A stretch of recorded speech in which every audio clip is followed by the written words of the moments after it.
Doctor ortho, अब दर्द भी घुटने टेकेगा। नमस्कार, मैं रवि सिंह। स्वागत है आपका चैनल 4 न्यूज हरियाणा, पंजाब और हिमाचल में। हरियाणा विधानसभा का मानसून सत्र जल्द शुरू होने वाला है। सत्र शुरू होने से पहले ही विपक्षी दलों ने सरकार को घेरने की तैयारी भी कर ली है। कांग्रेस और इनेलो दोनों ही दलों ने साफ कर दिया है कि वे प्रदेश की बिगड़ती कानून व्यवस्था, बढ़ती बेरोजगारी, उद्योगों के पलायन और वोट चोरी जैसे मुद्दों पर सरकार से सीधा सवाल जवाब करेंगे। उधर कांग्रेस विधायक जस्सी पेटवार ने विधानसभा सत्र से पहले ही बड़ा बयान दे दिया है। उन्होंने कहा कि विधानसभा में विपक्ष की भूमिका को मजबूत बनाने के लिए नेता विपक्ष होना बहुत जरूरी है, यानी कि कांग्रेस से ही सवाल क्या है। हालांकि अभी तक पार्टी ने इस पद के लिए किसी का नाम तय नहीं किया है। जस्सी पेटवार ने माना कि इसमें देरी हो रही है, लेकिन भरोसा जताया कि पार्टी हाईकमान जल्द ही नेता विपक्ष का ऐलान करेगी। उन्होंने राहुल गांधी की तारीफ करते हुए कहा कि उनके पास सरकार और विपक्ष दोनों का लंबा अनुभव है। नए जिला अध्यक्ष उनसे काफी कुछ सीख पाएंगे। पत्रकारों से बातचीत में कांग्रेस विधायक ने कहा कि हरियाणा में अपराध बेलगाम हो गया है। रोजाना हत्या, बलात्कार और फिरौती जैसी घटनाएं सामने आ रही हैं। यही कारण है कि विधानसभा सत्र में सबसे बड़ा मुद्दा प्रदेश का लॉ एंड ऑर्डर रहेगा। उन्होंने बेरोजगारी पर भी सरकार को घेरा। उनका कहना था कि हरियाणा पूरे देश में बेरोजगारी दर में सबसे ऊपर है।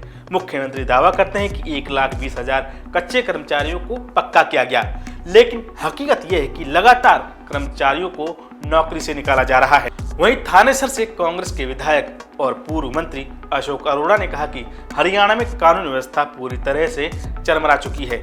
रोजाना हत्या, रेप और फिरौती जैसे मामले बढ़ रहे हैं। इसी कारण विपक्ष विधानसभा में काम रोको प्रस्ताव लाकर सरकार से जवाब मांगेगा। उन्होंने चावल उद्योग के पलायन का मुद्दा भी उठाया। अशोक अरोड़ा ने कहा कि करनाल और कैथल का मुख्य उद्योग चावल है, लेकिन उद्योग अब मध्य प्रदेश की ओर जा रहा है। इससे हरियाणा में बेरोजगारी और बढ़ेगी। इसके अलावा विपक्ष सत्र में यूरिया, अवैध खनन, नशे और किसानों की फसल के नुकसान जैसे मुद्दे भी उठाएगा। विपक्षी हलकों में प्रॉक्सी एमएलए का मुद्दा भी चर्चा में है। अशोक अरोड़ा ने कहा कि बीजेपी बार बार संविधान का उल्लंघन कर रही है। प्रजातंत्र में सभी विधायकों के समान अधिकार होते हैं। अगर बीजेपी प्रॉक्सी एमएलए बनाकर विधानसभा चलाना चाहती है तो विपक्ष बाहर बैठ जाएगा और सरकार खुद सदन चला ले।